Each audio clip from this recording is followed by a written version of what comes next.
Hello guys, welcome back to our channel trade strategist. तो I hope आप लोग की ट्रेडिंग जर्नी स्मूथ जा रही होगी। आप लोग कंटिन्यूअसली सीख भी रहे हैं एज वेल एज प्रैक्टिस भी कर रहे हैं। But as there is a famous saying, never put all your eggs in a single basket. इसलिए हम लोग अगर ट्रेडिंग के बारे में सीख रहे हैं, on the other side we should always focus on long term investment. तो लॉन्ग टर्म इन्वेस्टमेंट के लिए एक तो तरीका है SIPs, systematic investment plan.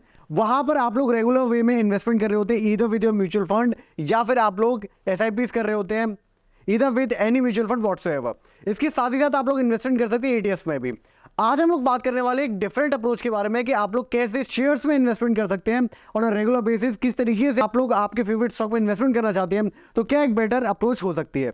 Consider हम लोग इसमें एक assumption हम लोग लेके चल रहे हैं कि आप लोगों के पास बहुत ज़्यादा टाइम नहीं है, you are not good in predicting the market. आपको टाइमिंग नहीं करनी आती है या फिर आप टाइमिंग करना नहीं चाहते, you are not at all interested in timing the market. So how you can perform well in the long run, you can also eventually beat the market makers, you can also eventually beat the portfolio managers of big funds. तो आज हम लोग जानने वाले हैं systematic equity plan के बारे में।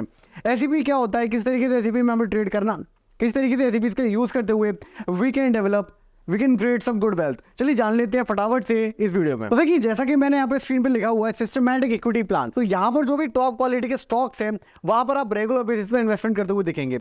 अब क्वेश्चन नंबर 1 ये पुटअप होता है कि कौन से स्टॉक्स को हम टॉप क्वालिटी में गिनेंगे, कौन से स्टॉक्स को हमें प्रेफर करना चाहिए, इसके बारे में भी आगे जानते हैं। तो इस क्वेश्चन का आंसर वीडियो खत्म होने से पहले मैं आपको डेफिनेटली दे दूंगा, बट इसके लिए आपको वीडियो को कंटिन्यूअसली देखना है, आपको वीडियो स्किप कट नहीं करना है। अब आपको इसके बाद देखना है कि रेगुलर एंड डिसिप्लिन्ड अप्रोच आपको रखनी है whenever you are going with systematic equity plan. आपको जो अपनी डिसिप्लिन है वो ब्रेक नहीं करना है। Like SIP, same goes for SIP, like SIP as well as ETFs, same goes for SIP। यहाँ पर जो हमारा एज है, जो इन्वेस्टमेंट एज है, वो ये नहीं है कि हमने मार्केट में अच्छे भाव पे एंटर कर लिया। रेदर हमारे पास जो एज है वो ये है कि हमने कंटिन्यूअसली मार्केट में इन्वेस्टमेंट किया। रेदर मार्केट बढ़ रहा है या फिर नहीं बढ़ रहा है, वी डोंट इवन केयर। तो हम लोगों का जो फोकस है वो इस बात पे रहेगा कि हमारा एक fix portion of amount investment में जाना चाहिए फॉर आवर वेल्थ क्रिएशन। तो देखिए, बिना एग्जांपल के तो कुछ भी समझ में नहीं आता है। तो यहाँ पर मैं आपके लिए सीधे एग्जांपल के ऊपर चलता हूँ, आपको समझाता हूँ कि किस तरीके से आप लोग सिस्टमैटिक इक्विटी प्लान को यूज कर सकते हैं to create some good return. तो यहाँ पर अज्यूम कर लेते हैं कि आपने रिलायंस का स्टॉक चूज किया। अब जब हम लोग स्टॉक चूज करते हैं, स्टॉक पिक करने की बात करते हैं, तो I am considering only top quality stocks, that means Nifty 50 के स्टॉक्स। मैं निफ्टी 50 के बाहर जाना भी पसंद नहीं करूंगा। रीजन क्या है, देखिए निफ्टी ऑलरेडी ओल्ड स्टॉक्स को लेकर बना रहता है, जिनकी परफॉर्मेंस काफी स्टेबल होती है, बेटर होती है इन कंपैरिजन विद अदर स्टॉक्स। तो वो काफी स्टेबिलिटी के साथ मूव करते हुए दिखते हैं।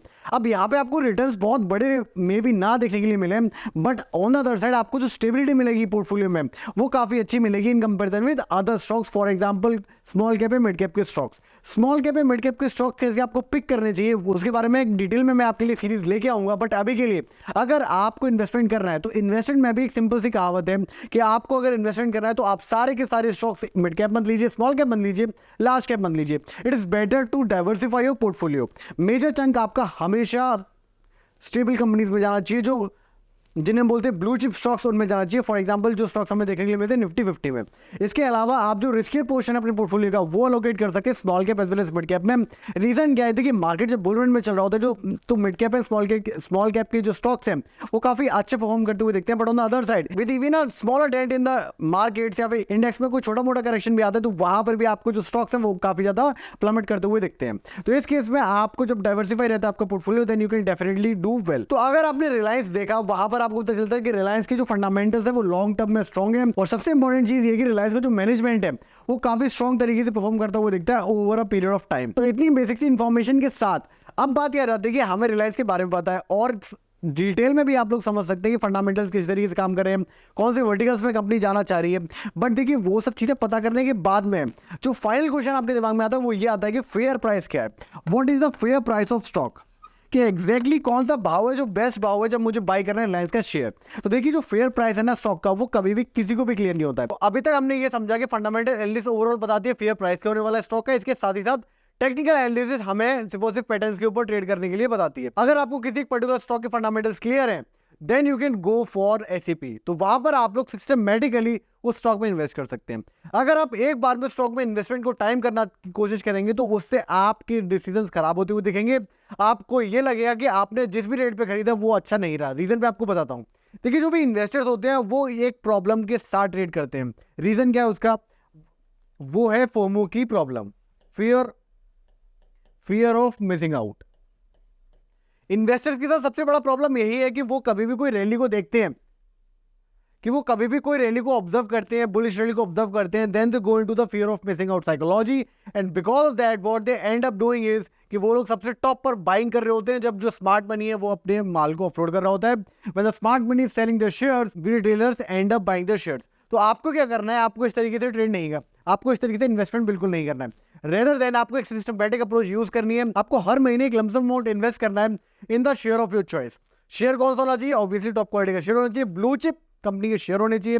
बिल्कुल भी ऐसे शेयर्स नहीं होने चाहिए जिनकी लॉन्ग टर्म आपको सस्टेनेबिलिटी नहीं दिख रही है। इनफैक्ट इसके साथ ही साथ आप लोग फिल्टर भी यूज कर सकते हैं विच इज 200 EMA।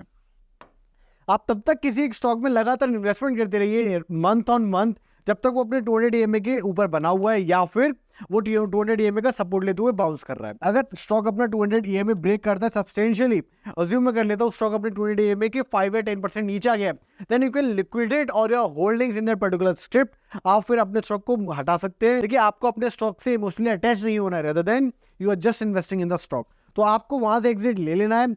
अगर इन पर्टिकुलर केस वो दोबारा से 200 EMA को रिगेन करेगा तो क्या प्रॉब्लम है, आप दोबारा से इन्वेस्टमेंट स्टार्ट ही कर सकते हैं ना। आप दोबारा से अपनी एंट्री स्टार्ट कर लीजिए। इससे आपको एक चीज पता चलेगी कि 200 EMA की वजह से, इस फिल्टर की वजह से आप ये ऑब्जर्व करेंगे, आप इतने बड़े ट्रेड्स को राइड करेंगे जिसका आपने कभी अंदाजा भी नहीं किया। फॉर एग्जाम्पल, इसका एक एग्जाम्पल मैं आपको समझाना चाहता हूँ। जैसे कि हम लोग देख सकते हैं हिंदुस्तान एरोनॉटिक्स लिमिटेड, जिसके फंडामेंटल्स काफी ज्यादा बेहतर हमें दिखते हैं आज के टाइम में। अगर देखा जाए पिछले 1 या 2 सालों से इसमें बहुत ही शानदार बुल देखने को मिल रहा है। रीजन ये कहीं ना कहीं मोनोपोली शेयर है डिफेंस सेक्टर में, तो इसलिए इसके पास एक ऑब्वियस सी बात है अच्छा एडवांटेज, एक अच्छा एज है। इस वजह से कहीं ना कहीं स्टॉक काफी अच्छी तरीके से परफॉर्म कर रहा है।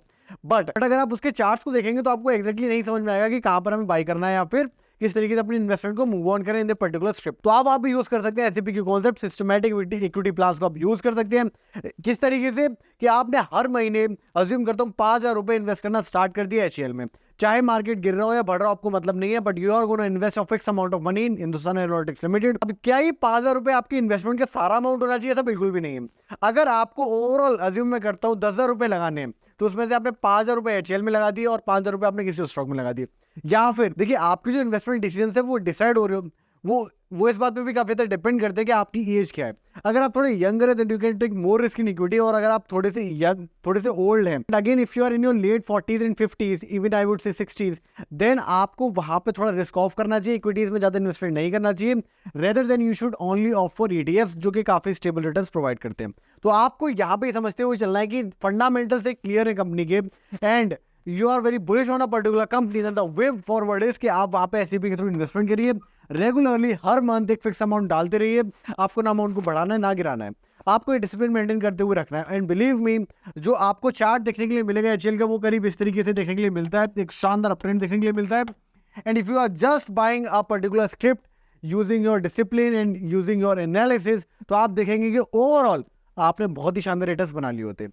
जब आपको ये बोला जाता है कि मार्केट नीचे जा रहा है, बॉटम को पिक कर लीजिए, जब मार्केट ऊपर जाएगा you gonna make tons of money, then believe me that is nothing but bullshit. Reason क्या है उसका? रीजन सिर्फ ये है कि मार्केट जब इस तरीके से रिबाउंड करेगा, नॉट इवन गॉड नोस कि वो कहां से मूव करने वाला है। So how would we humans know that? We don't know that. What we do is we just anticipate anything which is going to happen in the markets. तो उसका best तरीका क्या है?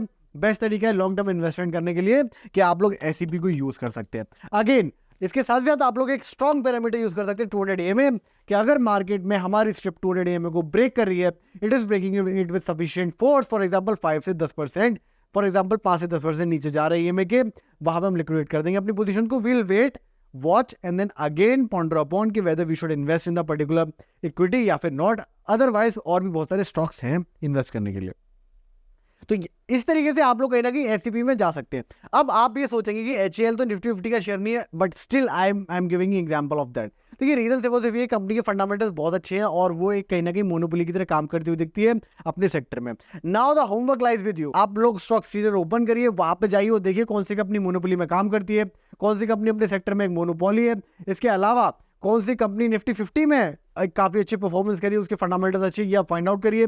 बट उसके साथ साथ आपको ये भी देखना है कि वो 200 EMA को कैसे रेस्पेक्ट कर रही है। बट इसी के साथ साथ आपको ये भी देखते हुए चल रहा है कि जो कंपनी का स्टॉक प्राइस है वो किस तरीके से रिएक्ट कर रहा है एट 200 EMA, अराउंड 200 EMA। तो इस तरीके से ओवरऑल आपको ये समझ में आएगा कि मार्केट में नंबर 1 काम तो अच्छा स्टॉक को पिक कर रहे हैं ना, बस उससे भी ज्यादा डिफिकल्ट काम है एग्जैक्टली हाउ टू एंटर और एग्जिट। तो आपको एंटर एग्जिट करने का दोनों तरीका मैंने बता दिया सिस्टमैटिक इक्विटी प्लान के साथ।